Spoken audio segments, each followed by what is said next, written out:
Po kayo? Ayos lang po ba? Kahit sa kabila nitong patuloy nating pagharap nitong pandemya, COVID-19, buo pa rin ba ang ating pananalig sa Diyos? Amen? Hindi ba tayo napanghinaan ng loob? Nawala ng pag-asa sa ating buhay? Alam niyo, maraming mga taong nakakaranas ng depresyon nitong panahon. Marami rin na nawala ng pag-asa. Kaya isama rin natin sila sa ating panalangin. Ang ating mga panalangin madalas ay hindi para sa atin, kundi para sa ating kapwa. Madalas, ang mga panalangin natin ay iilan lamang ang binanggit nating ating kinakailangan. Bakit ganon? Dahil alam natin na bago pa tayo humingi sa Diyos, alam na niya kung anong ating kinakailangan. Ang dapat lamang nating siguraduhin isa lamang, na may tunay at totoo tayong pananalig sa Kanya. Pananampalataya sa Kanya. Kapag may pananampalataya tayo, ang mga bagay na ating kinakailangan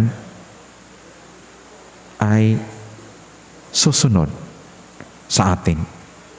Hindi tayo dapat mag-alala. Ang isang taong may matatag na pananampalataya sa Diyos ay hindi madaling wala ng gana sa kaniyang buhay. Ang mga negatibong bagay na ating nararanasan ay siya lamang mga palatandaan sa kakulangan ng ating pagkakilala at pananampalataya sa Diyos. Kaya kinakailangan natin siyang kikilalanin ng lubos o lalago sana ang ating pagkakilala sa Kanya. Hindi pwedeng ang isang Katoliko ay mananatili na lamang sa mga narinig niya, natutunan noong bata pa siya at hanggang ngayon ganon pa rin. Sa aming parokya sa Banal na Cross, may maraming mga kapatid nating ganon, mga Katolikong ganon, na hindi lumalago sa pananampalataya. Sana sa inyo rito ay sana hindi kayo isa sa kanila.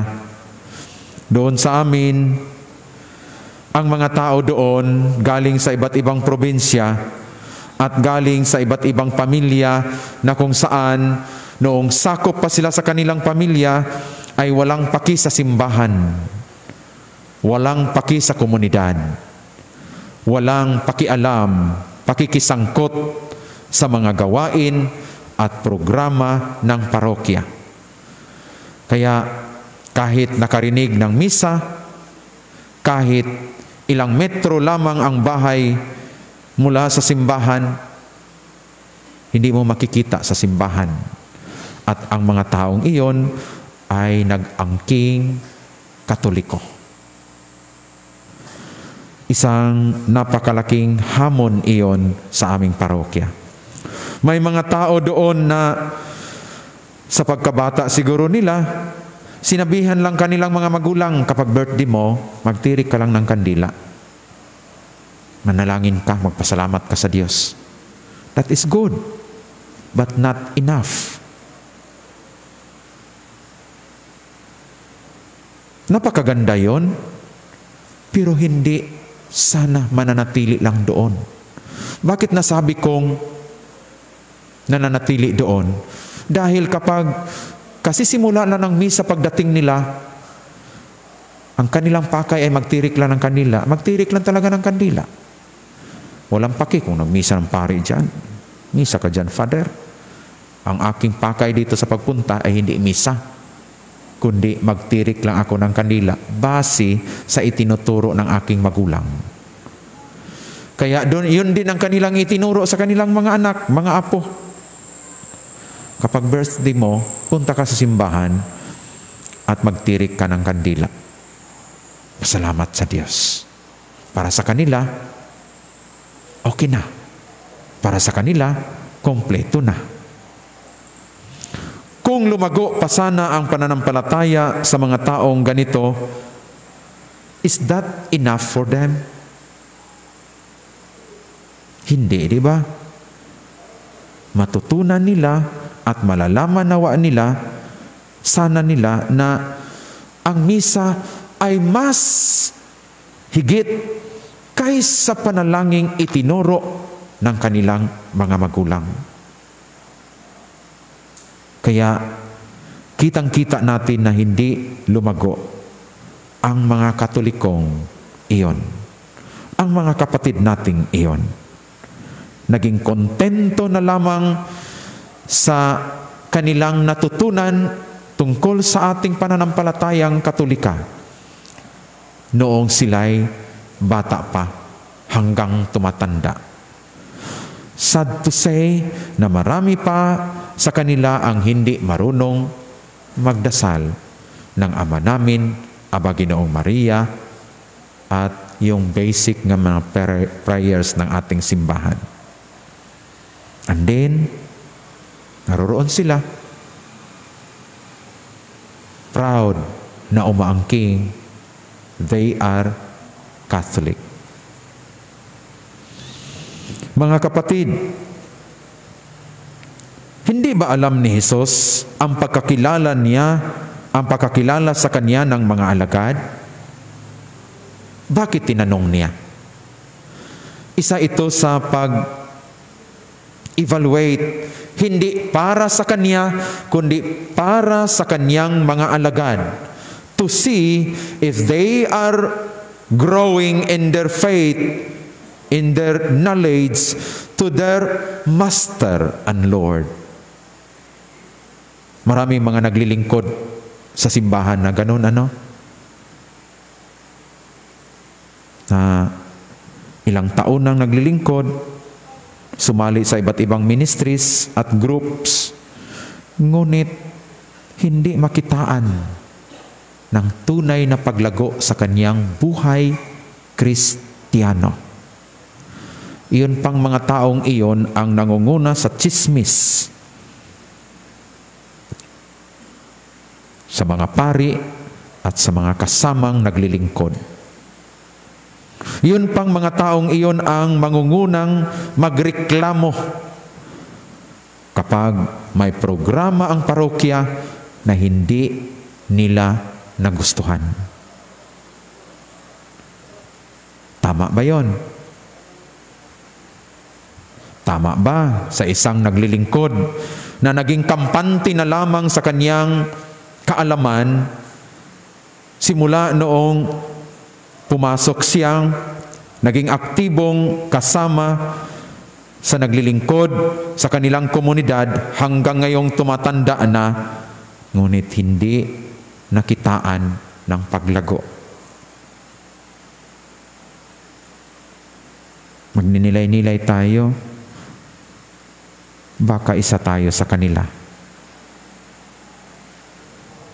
Baka isa tayo sa naging balakid din sa paglago ng ating mga kapatid sa kanilang pananampalataya.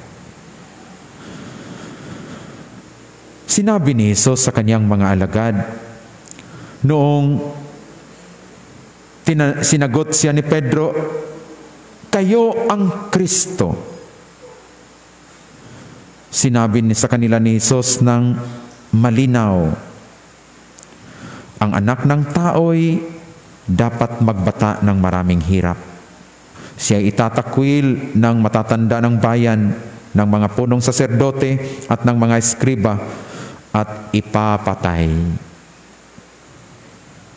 Ngunit sa ikatlong araw, muli siyang mabubuhay. Hindi ito naunawaan ng mga alagad. Isa na sa kanila si Pedro. Hindi niya matanggap na ang kanyang Panginoon at Guro ay haharap ng mga paghihirap na ganito, magbata ng maraming paghihirap, itatakwil sa mga matatanda ng bayan, punong saserdote at mga eskriba, at pinakamasaklap, ipapatay siya. Hindi niya matanggap iyon. Hanggang doon lamang siya nakikinig. Hindi niya pinakinggan, ngunit sa ikatlong araw, muli siyang mabubuhay. Marami sa atin, lalong-lalo na sa mga bagong henerasyon, sa mga kabataan ngayon, ayaw humarap sa mga paghihirap sa buhay. Kapag may kunting paghihirap, nagrereklamo kaagad. Kapag nagtatrabaho siya at sunod-sunod na yung kanyang trabaho, nag-complain na kaagad sa magulang.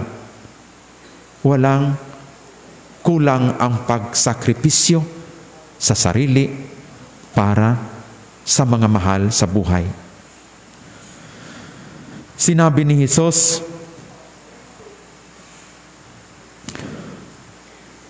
kung ibig ninumang sumunod sa akin, limutin niya ang ukol sa kanyang sarili, pasanin ang kanyang cross at sumunod sa akin. Limutin niya ang kanyang sarili. Anong ibig sabihin noon?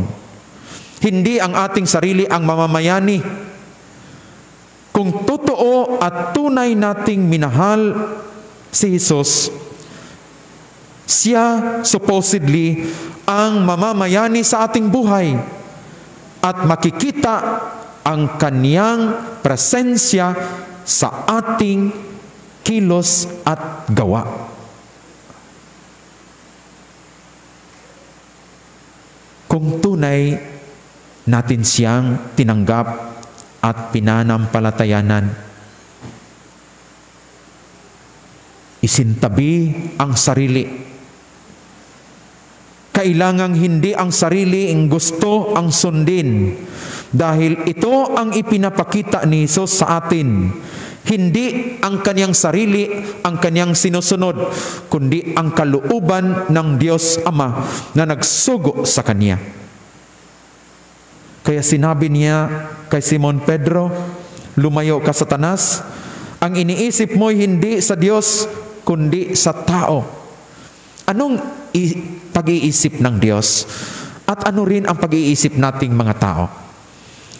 Ang pag-iisip nating mga tao, yun nga, ayaw humarap sa mga pagsubok.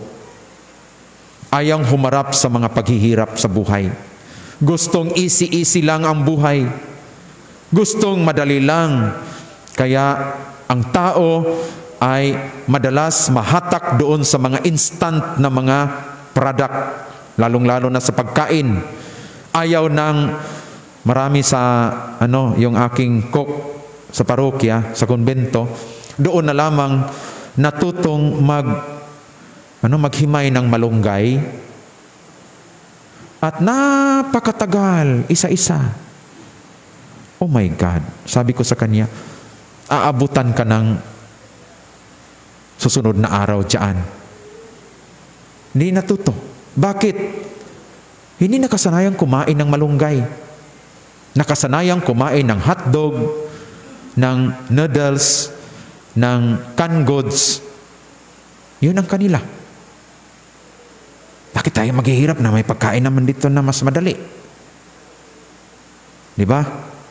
Gusto tayong madali lang. Ayaw nahihirapan, ayaw magpagod. Ngunit ang mga pagkaing instant, ikakakumpara ba yun sa bitaminang makukuha natin sa mga gulay? Napakalayo. Walang, iyon? Walang maraming sustansyang makukuha para sa ating resistance sa anumang mga virus at sakit sa ating katawan. Maraming nagkakasakit na mga matatanda, mga comorbidties na mga tao, may mga karamdaman dahil mahina na ang kanilang resistensya. Maraming namamatay dahil bumagsak na ang kanilang resistance sa katawan. Ngunit marami ring nagkasakit na mga bata pa dahil sa resistance din na napakahina na naririyan sa kanilang katawan. Kaya yung mga cook namin, dalawa yung cook namin, may relibo yun sila eh. So, doon na lamang sa amin natutong kumain ng gulay. Tinatawanan nila yung aking favoritong lutong gulay, yung nilaga, ano ba yung sa inyo? Sa amin yung sa Mindanao, lauoy. Lauoy. Na yung gulay lang na pinagpakulo ka ng tubig, nilagyan mo ng mga ricados, at nilagay mo yung gulay. Inuna yung matagal maluto hanggang sa madali lamang maluto. Yan lang. Naging masaya na ako doon. At hindi ko yan ipagpalit sa Chicken Joy o anumang litsong manok. Saan ba yan galing? Hindi ko yan ipagpalit. Bakit? Hindi ko ramdam na maging malusog ako sa mga pagkain iyon. So, ang paghihirap na ating kailangang harapin, kaakibat iyan sa ating buhay araw-araw. Ang ating mga cross na dumating sa ating buhay, kaakibat iyan. At ang mga iyon ay nagbibigay sa atin ng pagkakataon na lumago sa ating pagkakilala at pananampalataya kay Jesus. Iyan ang pagkakataong ini-evaluate ang ating pananampalataya in the same sense of meaning. Tinanong tayo ni Jesus, sino ako ayon sa mga tao? Sino ako ayon sa inyong pagkaunawa sa akin? Gayon din ang kahulugan sa ating pagharap sa mga tiisin, conflicts ng ating buhay araw-araw. Who is Christ for you in that situation na iyong hinaharap ngayon? Is He really your Lord and your Savior? Kung siya yung iyong makapangyarihang pinanampalataya ng Diyos, bakit nanghihina ang iyong pananampalataya? Bakit nawalan ka ng pag-asa? Iyan ang nais ng ating Panginoon na maikintal sa isip at puso ng kanyang mga alagad na kailangan silang lumago sa kanilang pagkakilala sa Kanya araw-araw. At gayon din tayo. Ang paglimot sa ating sarili, yung kalooban ng Diyos sana ang mamamayani, umiiral sa ating kalooban, hindi ang ating sariling gusto. Maraming mga mag-asawa na hindi nagtagal sa kanilang pagsasama, naghihiwalay, at ang mga anak ang naging biktima sa kanilang hindi successful na pagsasama dahil hindi natuto na limutin ang kanyang sarili. Madalas sa mga mag-asawang ito, kapag nag-away iyan, bakit mo ako pinapakialaman? Buhay ko to. Asawa lang kita. Di ba? Sounds familiar?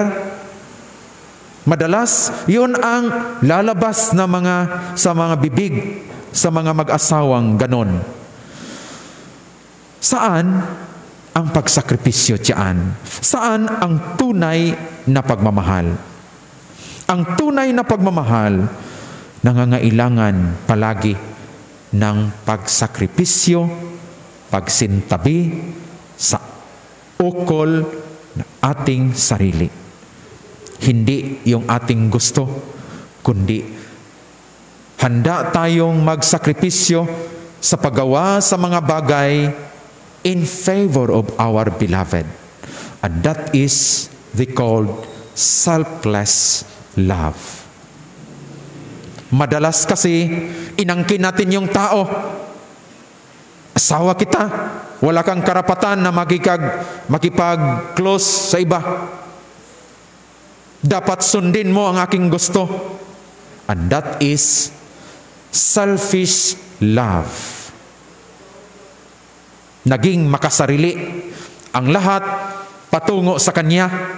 Ngunit yung mga selfless na nagpapahayag ng nagpapadama ng kanilang pagmamahal, gaya ni Jesus, walang patungo sa kanila, kundi patungo sa lahat, patungo sa mga taong Kanyang minamahal. Kaya yung Kanyang sinusunod, ang kalooban ng Diyos Ama, tanda ng Kanyang katapatan at pagmamahal sa Diyos Ama. At ang Kanyang pag-alay ng Kanyang sarili sa krus ay ang napakalalim na pagpapakita ng Kanyang tunay na pagmamahal sa atin. Saan ang para sa Kanyang sarili? Doon. Wala. Isintabi ang ukol sa Kanyang sarili. At nais Niya na ganun rin ang matutunan ng Kanyang mga alagad at maging sa ating lahat. Yun ang Kanyang ibig ituro sa atin na lumago tayo sa hindi selfish na pagmamahal, kundi selfless na pagmamahal. Handang magsakripisyo at mag-alay ng sarili para sa ating minamahal. Maraming mga nagtrabaho sa ibang bansa na mga Pilipino sa ngayon na sa pagpasok nitong pandemya ay hindi talaga nakauwi. Walang tsansa na umuwi. Kaya ang kanilang sense of means of communication at pagtingin sa kalagayan ng kanilang pamilya through internet, through messenger, o ano pang mga ginagamit natin ngayon. Kaya sinasabi nila, kapag nakita nila ang kanilang pamilya na naging masaya, mapayapa, nagkakaisa, sinasabi nilang, naging panatag ang aking kalooban rito kahit malayo ako, naging masaya ako para sa inyo. Dahil nakikita ko kayong nagkakaisa at naging masaya sa inyong pamumuhay. Hindi baling magtiyaga, magtiis ako dito, magsakripisyo ako rito. Basta mayroon lang kayo. May mga anak na hindi na lamang nag-asawa para ma-provide sa kanilang mga kapatid, mga magulang ang kanilang pangangailangan. At sinabi nila sa kanilang sarili, hindi baling wala ako. Basta magkaroon lamang kayo. And that is the deepest sense of expression sa tunay na pagmamahal. Selfless na pagmamahal.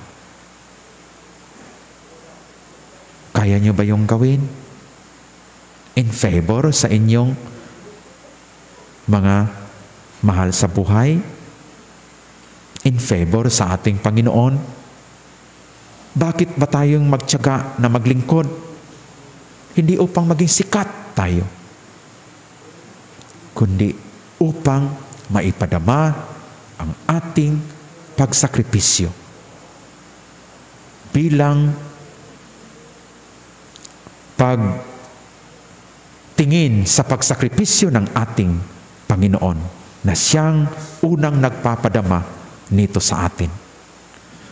Kaya sa ating pagninilay-nilay sa gabing ito, hilingin natin sa Diyos na lumago tayo sa ating pagkakilala sa Kanya at maging selfless nawa tayo, na hindi ang ating sarili ang ating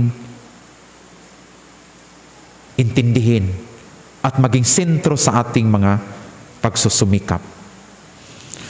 Sa anumang mga pagkakataon, responsibilidad na ipinagkatiwala sa atin ng Diyos, dapat natin alalahanin siya palagi upang makapaglingkod tayo ng buong puso at katapatan sa Kanya. Sad to say, nang isa sa nakapagbigay hirap sa ating bansa, maraming mga naglilingkod sa ating bansa, binigyan ng kapangyarihan na hindi gumagawa para sa ikabubuti ng bayan, kundi para sa kanilang sarili. Ang dami mga issues ngayon, ano po? Overpricing of the PPA sa DOH. Ang mga anomalya diyan sa PhilHealth at iba pang mga anomalya sa drugs. Saan ang sinasabing galit ako sa mga korap? Na wala man lamang masabi, pinoprotektahan pa ang mga inilagay na nasa kapangyarihan ng ating pamahalaan. Bakit nagkaganon? Dahil sa selfishness, pagkamakasarili. Bahala kayong mga tao. Iba yung pinapakita sa mass media. Iba yung hindi ipinapakita sa atin. Kaya napakahirap ang ating naranasan. Dahil gaya ng pamilya, kapag maging makasarili ang mga magulang, mag-suffer ang mga anak. Gayon din sa ating sitwasyon ngayon. Kapag naging makasarili ang mga nanunungkulan, mag-suffer ang taong bayan. Yes, sinabi niya, binigyan ako ng pangunawa ng Panginoon. Hindi ako naghimagsik ni tumalikod sa Kanya.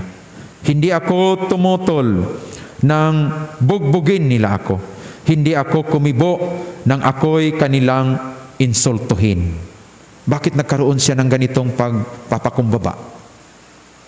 Dahil sa kanyang pagkakilala sa Diyos, na siyang nagpapadama nitong katangian sa Kanya.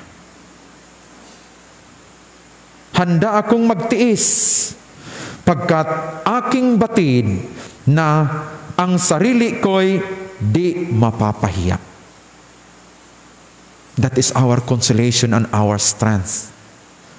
If we stand for the truth and if we grow in our love and knowledge of the Lord, we will become secure in our lives. Hindi tayo dapat mag-alala. Insultuhin man tayo, ipapahiya man tayo. Alam nating hindi tayo ikinahihiya ng Diyos. Alam niya kung anong laman ng ating kalooban. Sa ating pagmamahal sa Diyos at sa ating pagmamahal sa kapwa, narinig na natin yung pagmamalasakit. Kaya si Apostol Santiago sa kanyang sulat, nagpapaalala sa atin, mga kapatid, ano ang mapapala ng isang tao kung sabihin man niyang siya'y may pananampalataya, ngunit hindi naman niya pinatutunayan sa gawa? Maililigtas ba siya ng gayong pananampalataya? Halimbawa, ang isang kapatid ay walang maisuot at walang makain. Kung sabihin ng isa sa inyo, patnubayan ka nawa ng Diyos, magbihis ka't magpakabusog, ngunit hindi naman siya binibigyan ng kanyang kailangan, may mabuti bang maidudulot yun sa kanya? Wala. Walang silbi ang mga panalangin iyon. Kaya ang ating panalangin ay maging konkreto lamang iyon kung ating isinasabuhay, isinasagawa. Ang ating pananampalataya ay kailangan sanang makita sa ating buhay na magkaroon din tayo ng puso, damdamin sa ating mga kapatid na higit na nangangailangan. Tayo ay maging mga kamay nawa ng ating Panginoon. Nagkatiwalaan tayo. Binigyan tayo ng mga biyaya. Ang mga biyayang iyon ay hindi lamang para sa ating sarili, kundi para sa ating mga kapatid na nangangailangan. Na maging presensya din tayo ng Panginoon. Nawa, patuloy tayong lumago sa kagandahang loob na ibinigay sa atin ng ating Panginoon. At maging tagadala tayo sa presensya ng ating Panginoong Hesus sa ating mga kapatid, lalong-lalo na yung mga nangangailangan ng lubos. Amen.